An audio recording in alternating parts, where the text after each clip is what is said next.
briefing, Olivia Lepoideva from Reuters. I have two questions, if I may, for Ms. Albanese.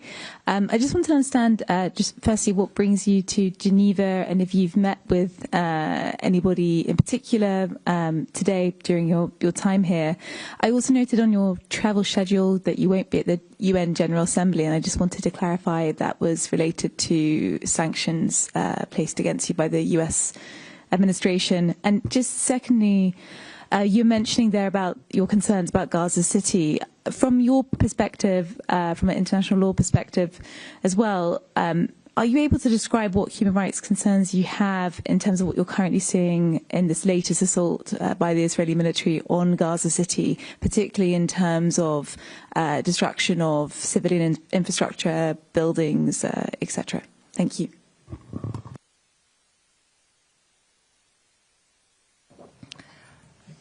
It's interesting that the first question you asked me is about my travel schedule, which I'm not going to share. It's true that it's an exceptional visit because I don't often come to Geneva. But as I was coming, I found the time to meet with you all to be asked questions about the situation in Gaza. Concerning the attack on Gaza City, let me first put it in perspective, because I often hear the explanation that Israel is now going to take control of Gaza City. This is what remains, because the majority of the territory is already under Israeli control, direct or indirect, in the sense that there are areas that have been leveled to the ground. There are areas that are started to being built by the army for now. What does it mean, this attack? It means full destruction. It's happening already. It's not that this is a future and uncertain event. It's happening. Israel is bombing is destroying, including by using unconventional weapons that we've never seen before, and newly assembled weapons. Is destroying entire neighborhoods, remnants of buildings where people were seeking shelter, really. It's trying to forcibly evacuate the 800,000 Palestinians who were seeking refuge there. But the question is, why?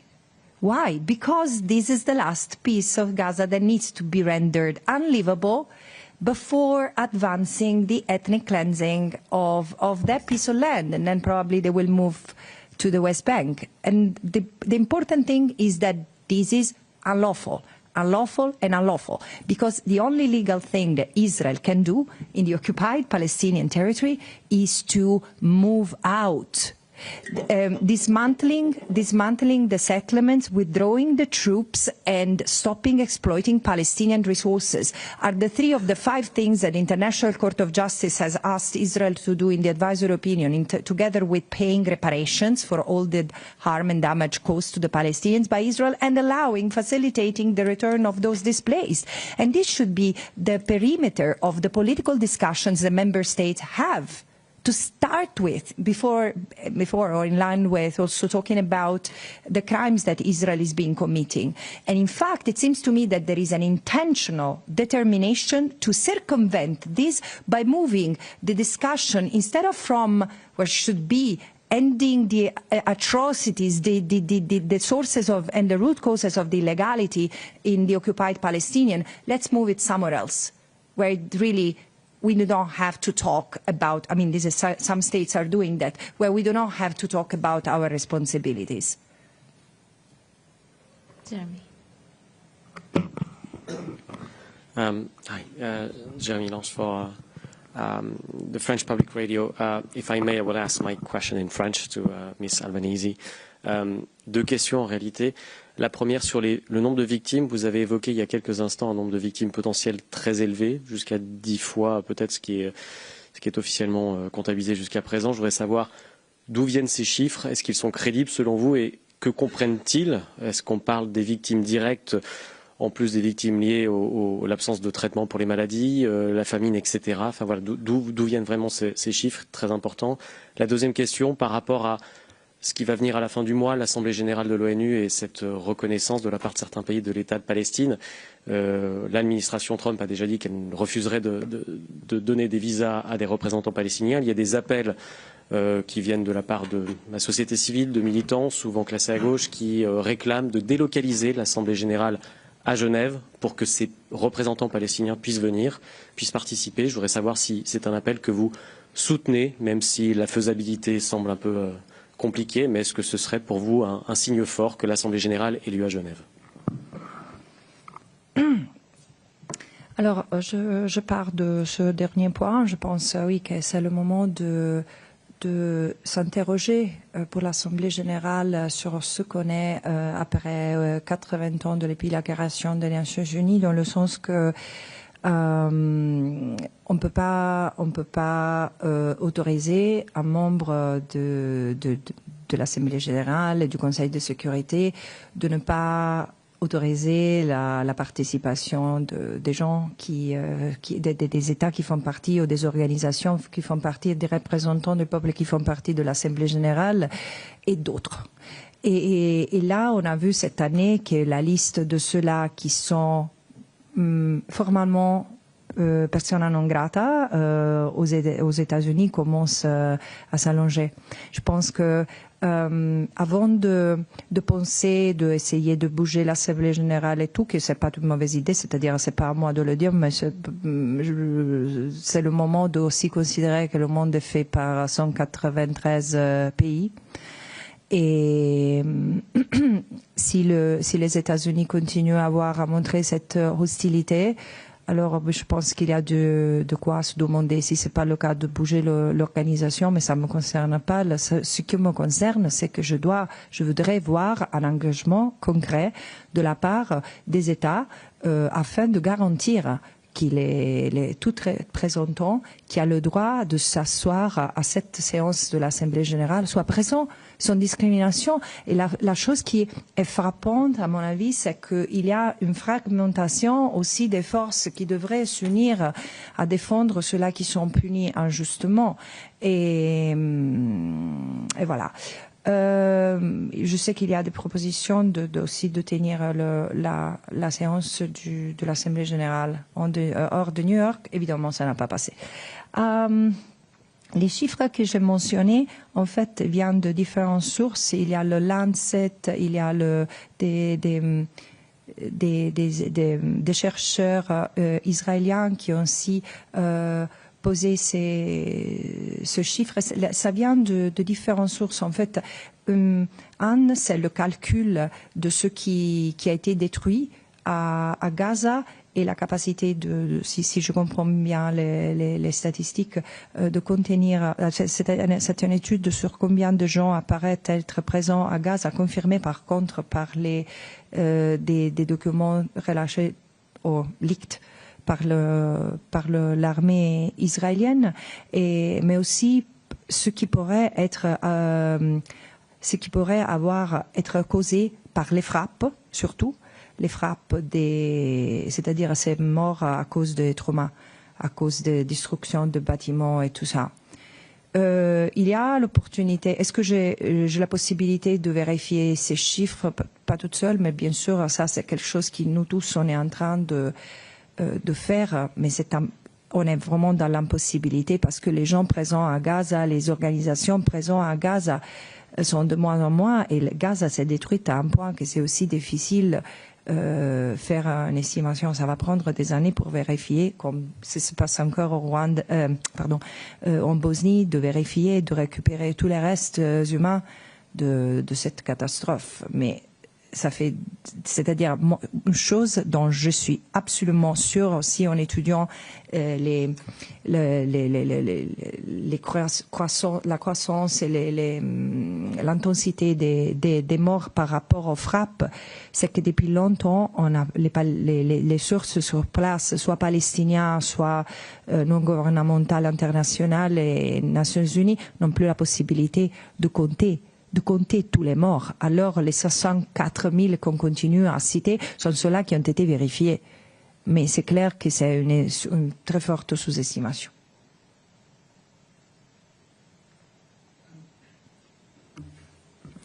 My name is Mohammed Al-Fanich. I'm from Alga TV.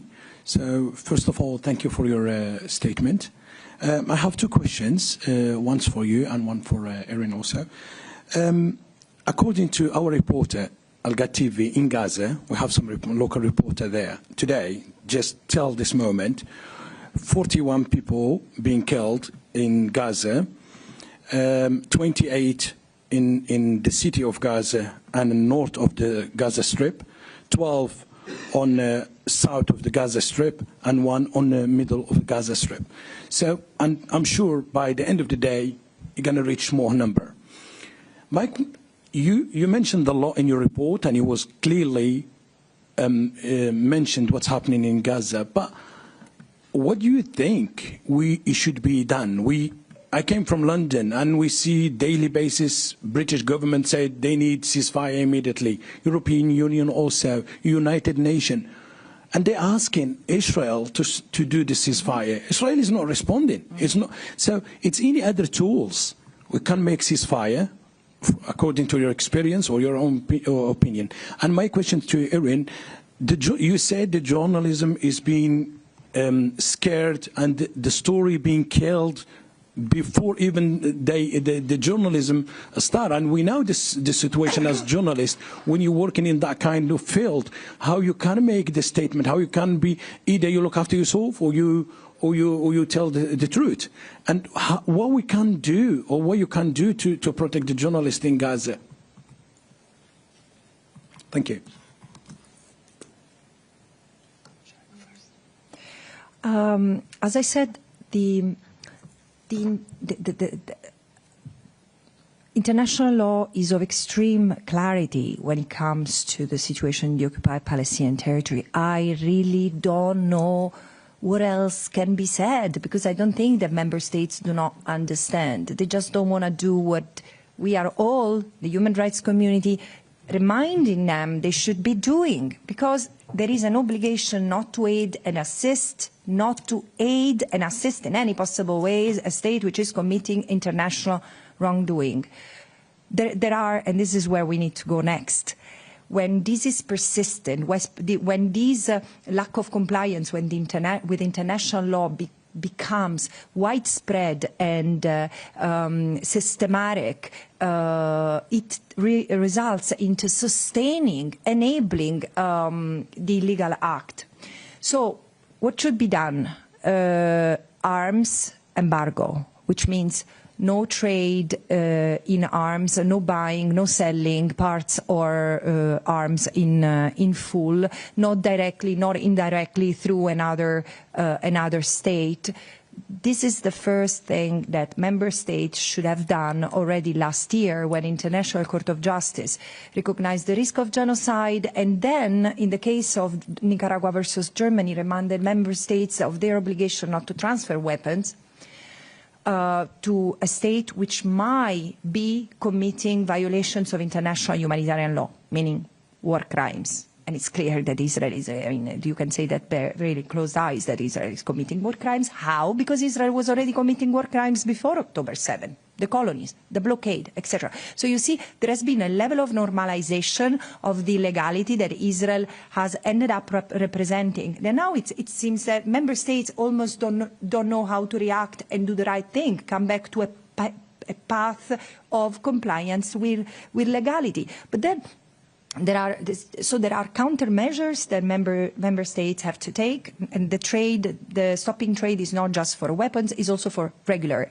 commercial activities and businesses. This is what happens when a state commits serious crimes, as Israel is doing. And should it not happen, well, there is a need for accountability of the very people who have been giving orders to continue trade and arms transfers toward Israel. The last point is divestment. As I want to remind everyone, as I did with my last report, that we cannot imagine that the business sector, the private sector, from arms manufacturers to tourism industry, banks, pension funds, universities, are allowed to do, are permitted to do what member states shouldn't be doing, meaning aiding and assisting an unlawful endeavor, especially as businesses, by the very fact of interacting with this unlawful endeavor, can be directly linked, contributing to, even causing human rights violations. So this is, again, the human rights standards, international law are very clear.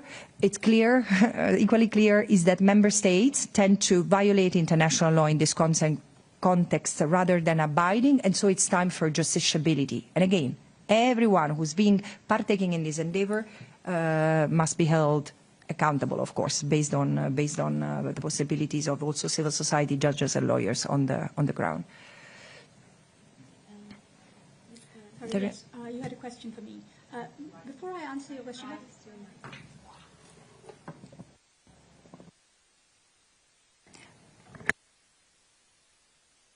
let me.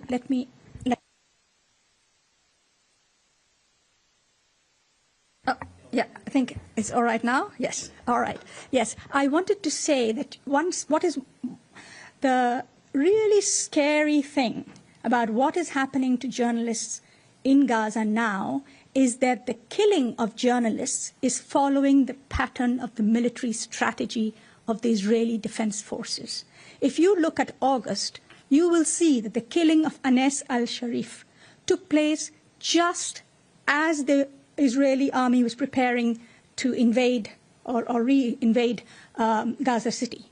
And therefore they killed the team that was there, the journalist team there. So you will see more and more journalists being killed first, and then the army moves in. That is what is happening. Now, that is totally against anything that has ever been written in international humanitarian law about the protection of media in war times. Destruction of the equipment, killing of journalists. Now, this is premeditated killing of journalists. In a non-war situation, it would be plain murder. In a war situation, it is actually a war crime. What can be done about it? I think Francesca has already mentioned about sanctions that member states can put on Israel for committing as a deterrent against war crimes, arms embargo being an obvious one. But I think international community, member states, the media, champions of media freedom, need to put the safety of journalists in Gaza much, much higher on their agenda than they are doing now. You said you come from London. Keir Starmer met with the President of Israel, I believe, earlier this week. Did he talk about the killing of journalists? Did he raise that with the President of Israel in terms of accountability, independent investigations? Did he demand that the BBC and other independent media, international media outlets be allowed into Gaza? Those are the issues that need to be put very high on the political agenda, and then economic and other means have to be used to put pressure on Israel to allow independent investigations and to give instructions to its military not to target journalists. These are not journalists that are just coming into the way of the shelling. These are deliberate killing of journalists in order to clear the path, stop the news, distort the news, and that has to end. Thank you. I'm going to go to Nina and then Gabriela, and then we have a question online. Okay, thank you. Nina Larson, AFP. Thanks for this briefing. First, for Ms. Albanese, thank you for doing this. I was wondering if you could say a little bit more about the complicity issue when it comes to the U.S. Secretary of State Rubio said today that the U.S. is showing unwavering support for Israel in its war as it continues in Gaza. And you also have, as has been mentioned here, the revoked visas, the sanctions against you and others. So, I mean, could you just say a little bit more about how complicit, I guess, you think that the U.S. is in what you're describing as a genocide? And then also, what do you think the consequences for the U.S. should be for this? And finally, I also had a question. I wanted to ask you how the sanctions have impacted you personally. And sorry, I have just one small question for Ms. Khan. I wanted to ask about, you compared the number of journalists killed in Gaza to a number of other conflicts. What was the conflict before this that had the most journalists killed? Could you provide some more figures on that? Thank you.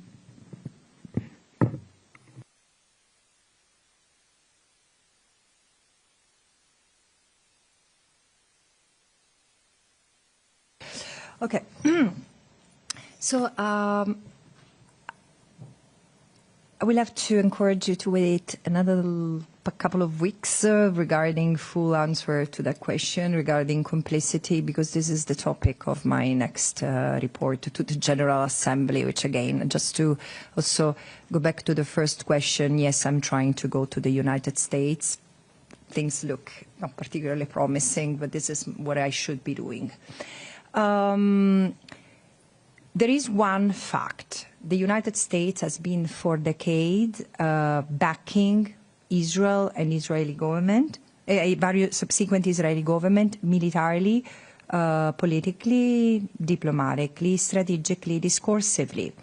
And however, and this is also true for the previous administration, however, with the current administration, things have passed the Rubicon. In a sense, we are really in uncharted territory, in the sense that while the military and financial support is not new, what I find somewhat having passed that breaking point is the political cover for Israel, because there is also with the attacks in the region that target also a number of states that have been seen like considered allies of the United States. There is a possible acceptance that the alliance with Israel is worth the erosion of other ties. There is a risk in this. I mean, I don't understand why people don't see the danger, the extreme danger of what is happening right now.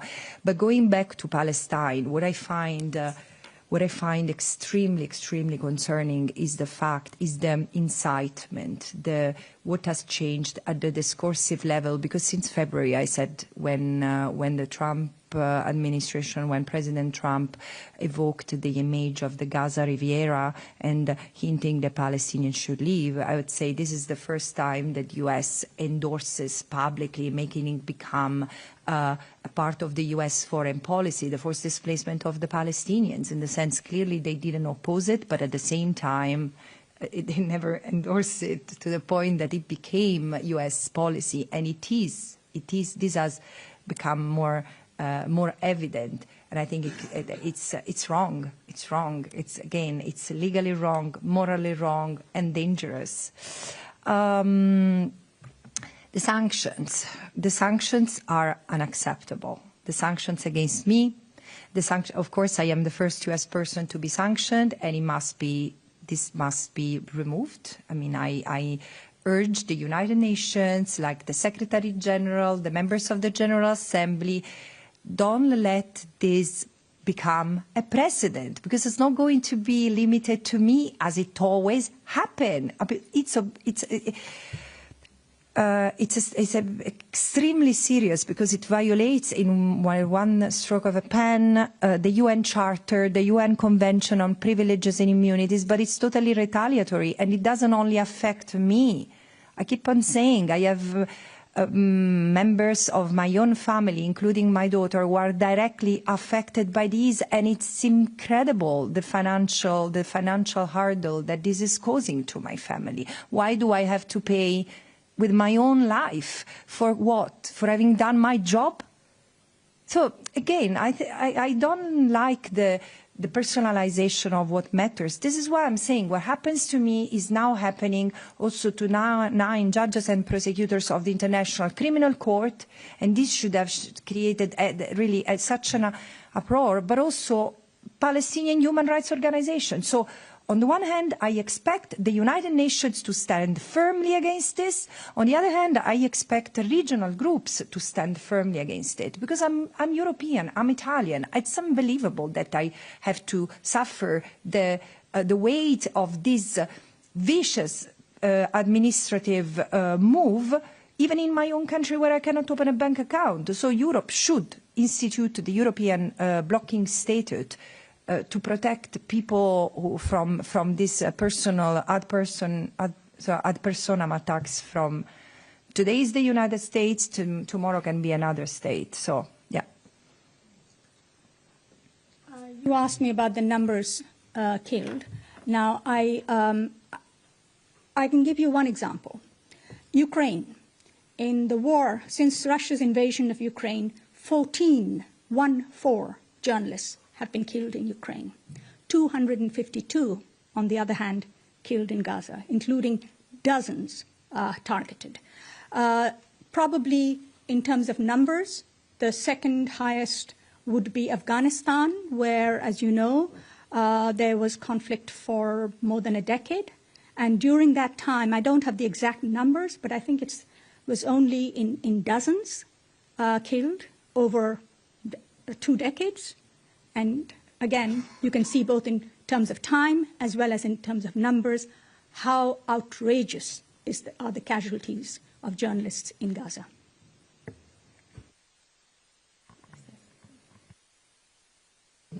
Gabriela, and then Musa. Thank you. Thank you very much. Have some questions. Gabriela Sotomayor, Mexico Proceso. Do you think that Mr. Netanyahu cares about the hostages? Because we were here talking with the mothers of some of them, and they say that they feel abandoned by Mr. Netanyahu in the case of the hostages. That is my first question. Then to Irene Khan, how is the situation of freedom of expression inside Israel, freedom of the press? Because I don't know if young people, women, do they know what Netanyahu is doing to the children in Gaza? I mean, do they know? And then my last question is on silence. That is complicit of what is happening. Is there a way to hold accountable a country that is not saying out loud what is happening and condemn it, like USA, for example? Is there a way to hold them accountable? And I think that's it.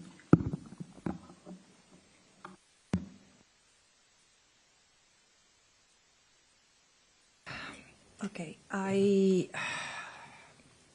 of the many superpowers I have, this doesn't include reading people's minds, unfortunately. So I cannot tell you what ICC wanted Prime Minister Netanyahu has in mind. But however, I fully understand the sense of abandonment of the families of the hostages, because in fact it has proven true over the past years that the hostages could be all brought home through negotiation, brought home alive, without suffering, without enduring the bombing and the starvation. And of course, what has befallen Gaza could not spare the hostages. The moment you curtail the access to all kind of living necessities, this is what happens. You undermine the possibility of survival of your own hostages. So it seems to me that they've been treated as political pawns in this horrible, horrible last 2 years. And when I invoke the end of this of the horror in Gaza, of course, or not in Gaza, in the occupied Palestinian territory, of course I have in mind the millions of Palestinians who are trapped in the Gaza ghetto, but also the dozens of hostages who still remain there. And then, of course, my thought also goes to the thousands of Palestinians who are held hostages by an unlawful occupation in the West Bank, from the West Bank and East Jerusalem.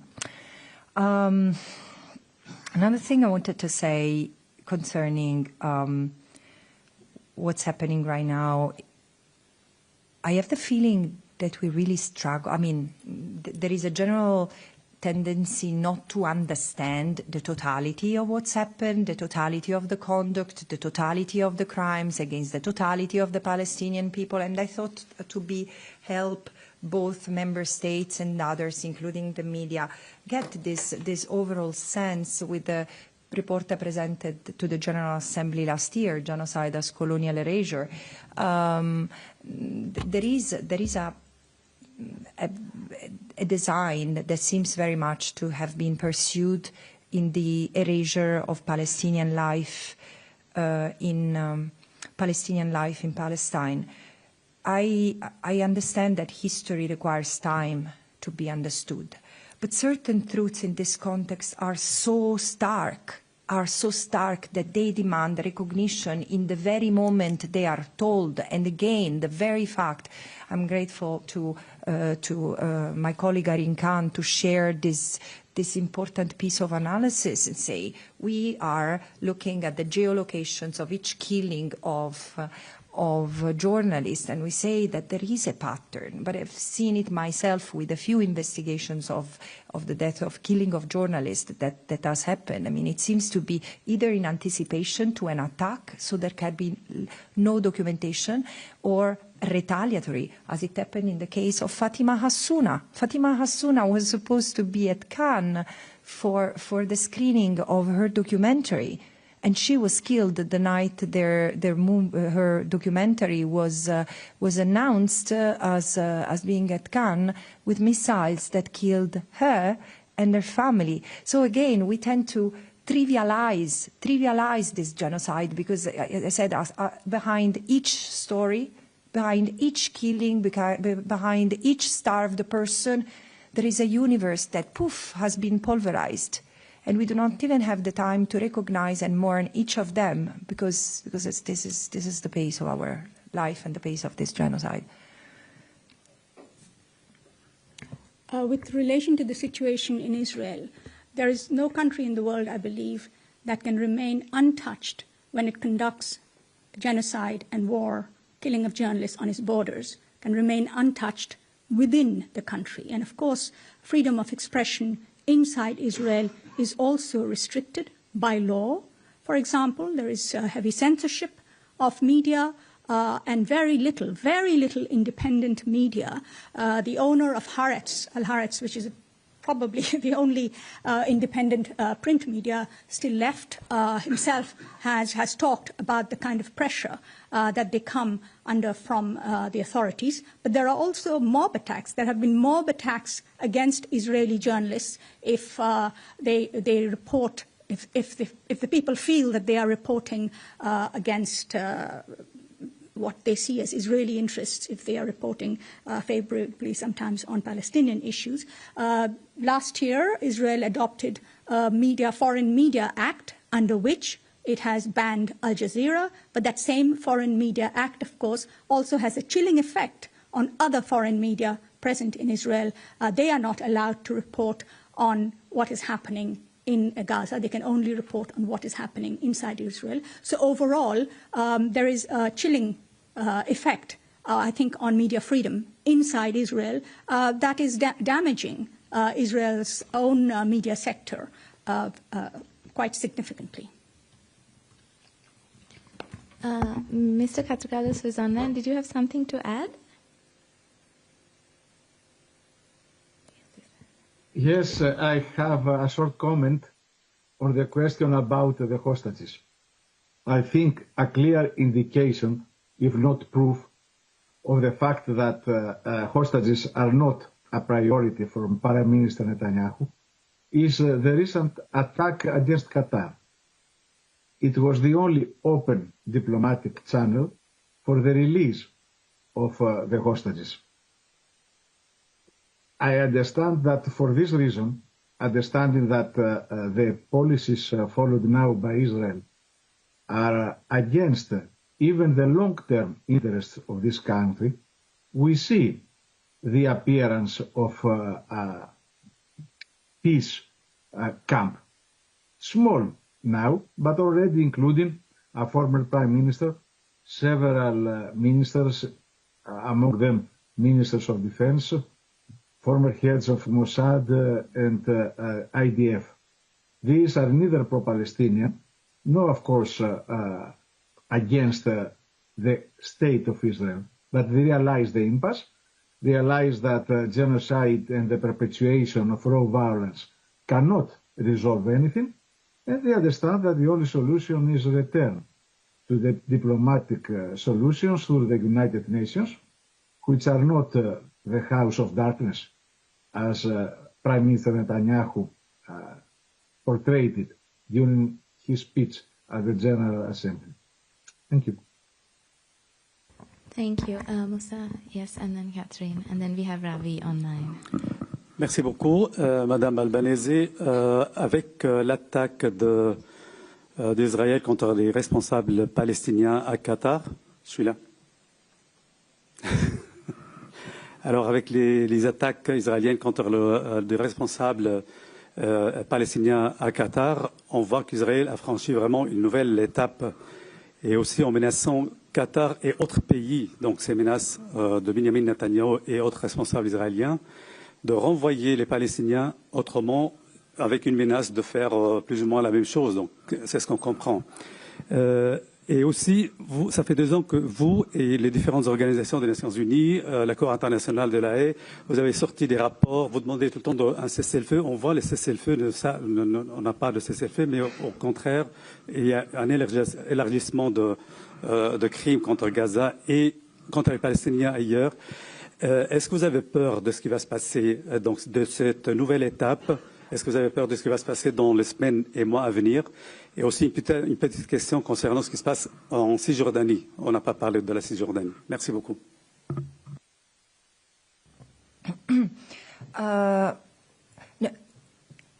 I think I did mention what's happening in the West Bank, but the thing is that what's happening in Gaza is so overwhelming and shocking and not acted upon as it should, that it tends to overtake the rest.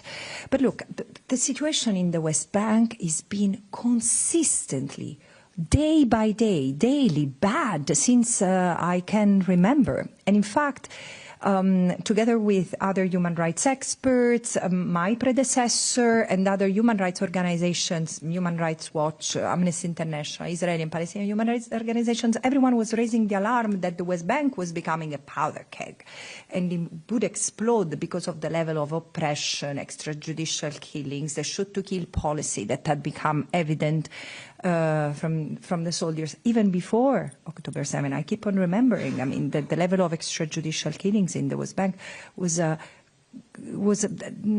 I mean, there was not enough attention to this, but 460 Palestinians had been killed during the 6 months. I had been a mandate holder before October 8, before October 2023. And there is one thing that the United Nations in particular should have given more attention to, is the fact that this government coalition, as soon as it installed itself in February 2023, it signed an agreement for the annexation of the West Bank. Large swathes of the West Bank were immediately put under the control of the current finance minister of Israel. And since then, the advancement of the colonial project, being really taking the land and the resources and displacing the Palestinians, so settler colonial has continued and has even accelerated after October 2023, with the result that now the Jordan Valley has been almost emptied of Palestinians. It was home to herders and the Bedouin communities, nomadic communities that have almost entirely left the areas. Those who remain are at serious risk because there are ideological, violent, armed settlers attacking them on a daily basis. And there are only few organizations, which I'm not going to name, in order to protect them. The majority, I mean, from a number point of view, there are dozens of Israelis citizens going to the West Bank in sensitive areas, and some international organizations. But this is the only interposition presence between the soldiers, the settlers, and the Palestinians, who are a critical risk of forced displacement, of being killed, etc. And of course, the economy is collapsing. I do see, and this is why, and with this I will conclude, I do see that there is if we see the destruction of a people as such, through acts of killing, through acts of creation of conditions of life calculated to destroy, and infliction of severe bodily and mental harm, if we see the Palestinians as a whole, I do confirm what I said already 1 year ago, is that the genocide has already leaked out of the Gaza Strip. This is the reality. There is an attempt to destroy the Palestinian as such in what remains of the occupied Palestinian territory with various acts and means.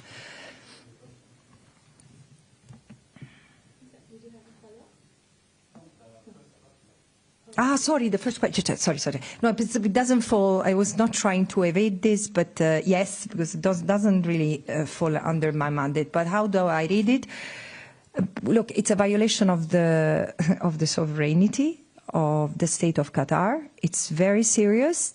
This is not unprecedented, and with other special rapporteurs, I've denounced this continuous recourse to aggression under pretense of self-defense that Israel has invoked times and times against Lebanon, against Syria, against Iraq, against Yemen. And again, there might be a conflict-like situation in certain, but this is or Iran, the continuous bombing of neighboring countries is clearly a threat to peace, which should receive a more preventive response from the United Nations. What I fear, and again I defer this to better analysts than me, but what I fear is that also when I look at the maps that some Israeli leaders continue to portray of Greater Israel, I just wonder, and this is something for you journalists, I wonder if Greater Israel is not to be understood not merely as a territorial project defined by border expansion, but as a project of domination sustained by primarily US, but also other West-centered interests, in which every alternative socio-political force is neutralized. And then still Qatar doesn't follow this pattern. I still don't understand exactly what was the logic behind it, because Qatar was not just another state that could pose a threat. This was the state who was offering its good offices to facilitate discussion toward peace and toward the release of hostages, and so it looks such a self goal in a way that I really don't know, but I'm very scared by what's happening in the region. Thank you. We've run quite a bit over time, so if you have extra questions for the mandate holders, we are happy to pass them on. I'm just going to quickly go to somebody online who's been waiting a very long time. Ravi, you can ask your question. Yeah, thank you. I hope I am audible. The question is to Ms. Francesca Albanese, as well as Mr. George Katrougalos. Ms. Albanese, your report reveals so many disturbing facts about what is exactly happening. Firstly, about the figures, recently Guardian put out a figure of 200,000 being killed. That was a report based on Israeli former IDF chief. Your figure right now suggests some 380 or 680. Of course, this is not an established figure. This is according to several academics or several analysts. Where do you put this figure? The second question is on the moral erosion of, responsibilities for countries which are signatories to the genocide treaty, convention. I'm asking this question in the context of India. For example, India has been having fairly strong relations with Israel to the extent that the Israeli finance minister recently visited New Delhi to sign a new bilateral free trade agreement.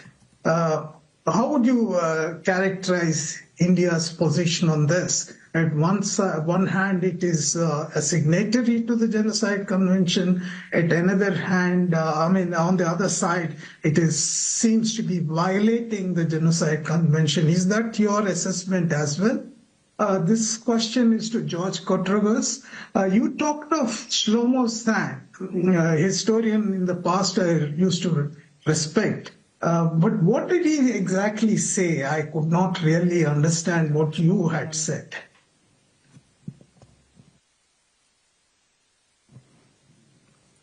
Again, I repeat what I said before, that the figures we tend to rely, I was very clear to say the figures I continue to rely upon are around 65,000 people killed in Gaza, and these are the figures that come from various sources, but all corroborated, verified by the UN country team on the ground.